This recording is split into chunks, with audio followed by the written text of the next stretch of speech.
கண்ணியர்களே, நபிகள் நாயகம் ஸல்லல்லாஹு அலைஹி வஸல்லம் அவர்கள் ஒரு மனிதன் மரணித்ததற்கு பின்னால் அவனிடம் இருக்கக்கூடிய அனைத்துமே அவனை விட்டு துண்டித்துவிடும், ஒரு 3 காரியங்களை தவிர என்று சொன்னார்கள்.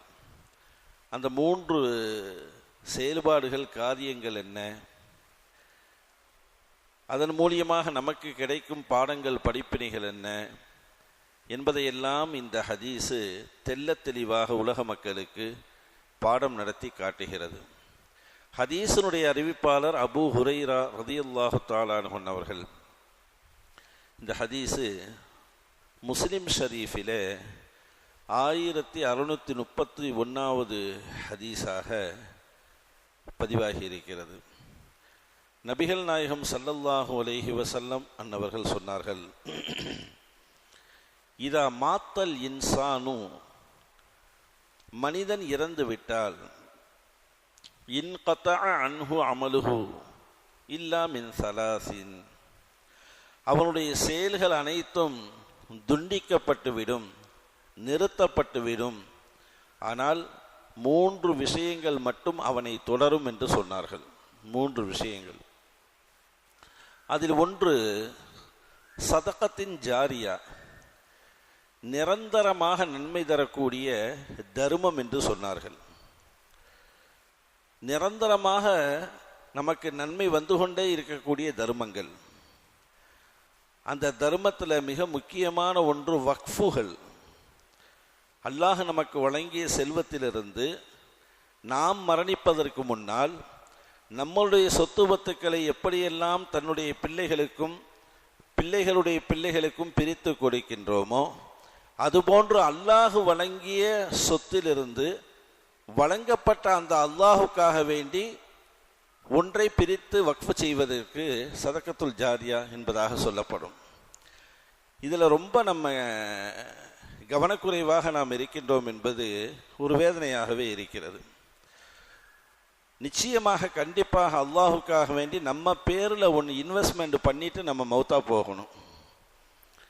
நம்மளுடைய மூதாதையர்களிடத்தில் அந்த பழக்கங்கள் இருந்ததுனால தான் இன்னைக்கு லட்சக்கணக்கான பள்ளிவாசல்களில் நம்ம தொழுகிறோம், லட்சக்கணக்கான மதரசாக்களில் பாடங்கள் கற்றுக்கொள்கின்றோம், நிறைய மக்களுக்கு பொதுமக்களுக்கு விநியோகம் செய்யக்கூடிய தண்ணீர்கள், இப்படி நிறைய விஷயங்களை நம்ம பார்க்குறோம். எல்லாம் நம்மளுடைய முன்னோர்கள் செய்தது இல்லையா? பொதுவாக நம்ம சொல்கிறோம், அந்த பள்ளிவாசலுக்கு இந்தந்த சொத்துக்கள் இருக்குது, இந்த பள்ளிவாசலுக்கு இந்தந்த சொத்துக்கள் இருக்குது அப்படின்னா, பள்ளிவாசல் சம்பாரிச்சதெல்லாம் வாங்கலை. முன்னோர்கள் என்ன செஞ்சாங்க, பள்ளிக்காக வேண்டி கொடுத்தாங்க.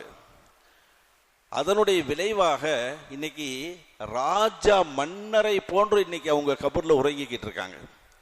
மன்னர்கள் உறங்குவார்கள் அல்லவா, அந்த சொகுசு பங்களாவிலே ஏசி அறையில், அது மாதிரி அவங்க இன்னைக்கு மன்னரையில் ராஜாவை போன்று உறங்குகின்றார்கள். ஏன்? இன்றளவும் அதிலிருந்து மிக பிரம்மாண்டமான நன்மைகள் அவர்களுக்கு சென்று கொண்டிருக்கின்றது.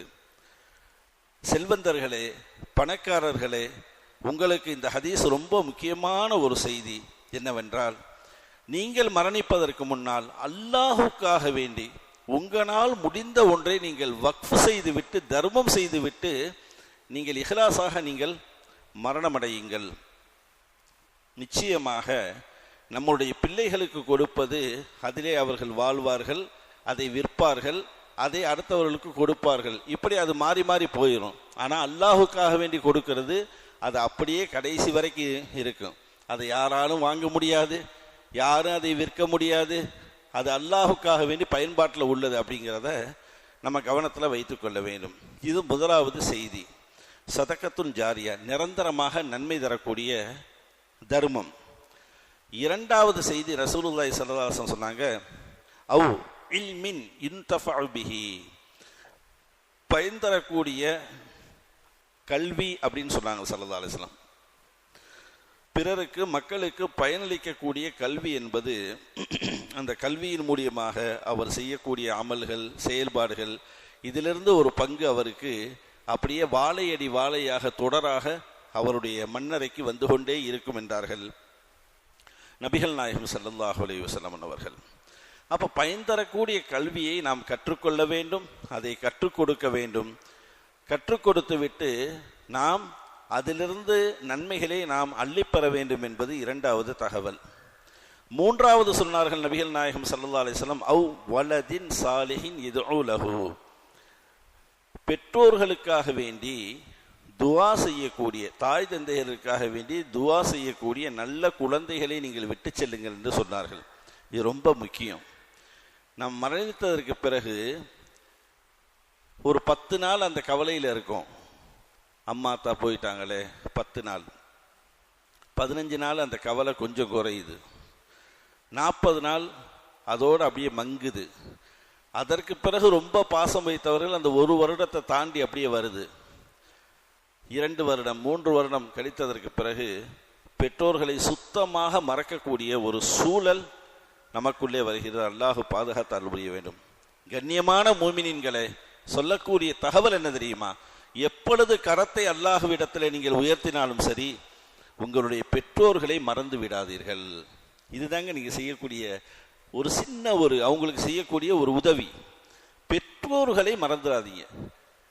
என்னுடைய பெற்றோர்களுடைய பாவத்தை மன்னித்து அவருடைய கபரை சொர்க்கத்து பூஞ்சோலையாக ஆக்கி அவருடைய கபரை வெளிச்சமானதாக விசாலமானதாக ஆக்கி, யா அல்லாஹ் நரக வேதனை கபருடைய வேதனையிலிருந்து அவர்களையும் எங்களையும் பாதுகாத்து உயர்ந்த சுவனபதியிலே சுந்தர நபியோடு உலா வரக்கூடிய பாக்கியத்தை அவர்களுக்கும் எங்களுக்கும் தருவாயாக. இது எவ்வளவு நேரம் இந்த துவா? பெரிய துவாவா அல்ல 1 மணி நேரம் செய்த துவாவா? ஜஸ்ட் 30 செகண்ட் இந்த துவா. இந்த துவாவை நம்மளுடைய மூதாதையர்கள் நம்மளுடைய பெற்றோர்களுக்கு கண்டிப்பாக செய்ய வேண்டும். ரசூலுல்லாஹி ஸல்லல்லாஹு அலைஹி வஸல்லம் இங்கே ரொம்ப முக்கியமாக அதைத்தான் சொல்லியிருக்காங்க. அப்படி நீங்கள் செய்தால் ஒவ்வொரு நாளும் ஒவ்வொரு நேரமும் அவர்கள் சுகபோகமாக அவர்கள் அந்த கபரிலே மண்ணறையிலே வாழுவார்கள் என்று சொன்னார்கள். அப்போ ஆக மொத்தம் இந்த ஹதீஸில் 3 செய்தி சொல்லப்பட்டது. 1 சதகத்துல் ஜாரியா, 2 பயனுள்ள கல்வி, 3வது பெற்றோர்களுக்கு செய்யக்கூடிய நல்ல குழந்தை, துவா செய்யக்கூடிய நல்ல குழந்தை என்பதாக சொல்லியிருக்காங்க.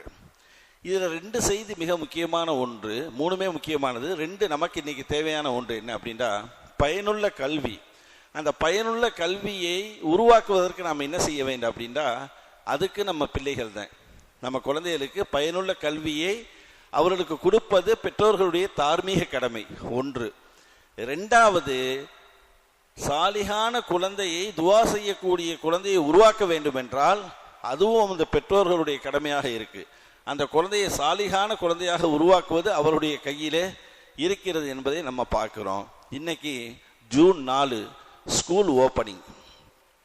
இன்னைக்கு ஜூன் 4 குழந்தைகள்லாம் ஸ்கூலுக்கு போக போறாங்க. இந்த ஹதீஸ் இன்னொரு பல தகவல்களை உள்ளடக்கி வைத்திருந்தாலும் நமக்கு தேவையான மிக முக்கியமான ஒன்று என்ன தெரியுமா? குழந்தைகளை, நம்மளுடைய பேர பிள்ளைகளை, நம்மளுடைய பேத்திமார்களை யுவசல்லமன் அவர்கள் சொல்லிக் கொடுத்த அற்புதமான துஆ. இந்த துஆவை நீங்கள் செய்து அவர்களுக்கு நீங்கள் அனுப்புங்கள் என்று சொன்னார்கள். அல்லாஹ் திருமறையில் ஒரு துஆ சொல்றான். ரொம்ப ஈஸி தோசை அப்பள வடம்பாங்கல்ல, அந்த மாதிரி ஒரு துஆ. ஒன்றும் இல்லை, பிள்ளைகளை ஸ்கூலுக்கு அனுப்புவதற்கு முன்னால் ஒரு 11 தடவை ரப்பி ஜித்னி இல்மன் நாஃபியா, நம்ம குர்ஆன் ஓதும்போது ஓதுவோம்ல அந்த துஆ, ரப்பி ஜித்னி இல்மன் நாஃபியா 11 தடவை ஓதி தண்ணீரில் ஊதி குழந்தைகளுக்கு இன்ஷா குடிக்க கொடுத்து நீங்கள் அனுப்புங்க.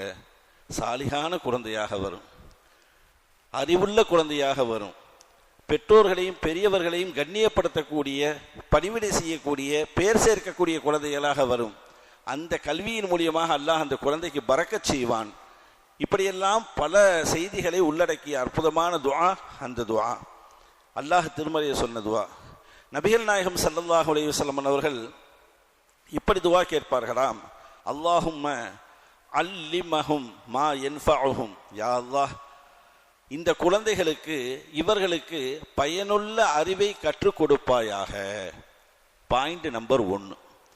2வதாக ரசூலுல்லாஹி ஸல்லல்லாஹு அலைஹி வஸல்லம் அதே துஆவினுடைய தொடரில் சொல்லுவாங்க, வ அன்ஃபஉஹும் பிமா அல்லம்தஹும், யா அல்லாஹ் நீ கற்றுக் கொடுத்த அறிவால் அவர்களுக்கு பயன் அளிப்பாயாக. நீ எந்த கல்வியை நீ கற்றுக் கொடுத்தாயோ அந்த கல்வியின் மூலியமாக அவர்களுக்கு பயனளிப்பாயாக.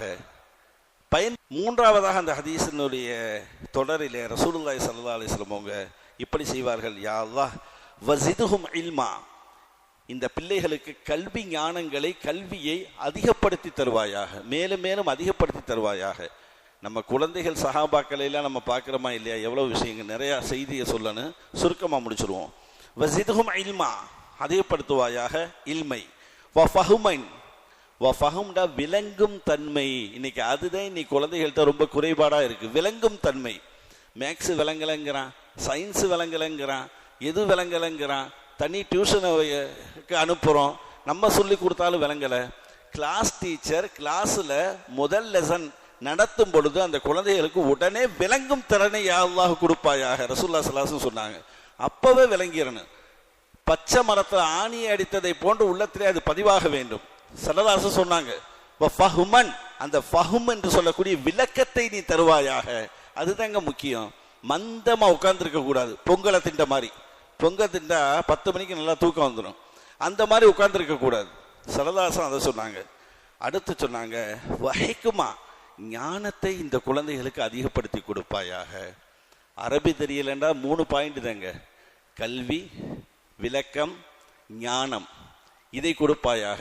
நீ கற்றுக் கொடுத்த அந்த கல்வியிலிருந்து பயன் தரும் அந்த பயனை கொடுப்பாயாக. இந்த துவாவை ரசூல் ஸல்லல்லாஹு அலைஹி வஸல்லம் செய்தார்கள். கண்ணியமான பெருமக்களே, அப்ப பயனுள்ள கல்வி வர வேண்டும் என்றால், சாலிகான துவா செய்யக்கூடிய குழந்தைகள் வர வேண்டும் என்றால், இந்த துவாக்களை செய்து தண்ணீரிலே ஊதி குழந்தைகளுக்கு நாம் கொடுத்து பள்ளிக்கூடங்களுக்கு அனுப்ப வேண்டும் என்ற தகவலுக்குத்தான் இந்த ஒரு ஹதீஸை நாம் இப்பொழுது மேற்கோள் காட்டினோம்.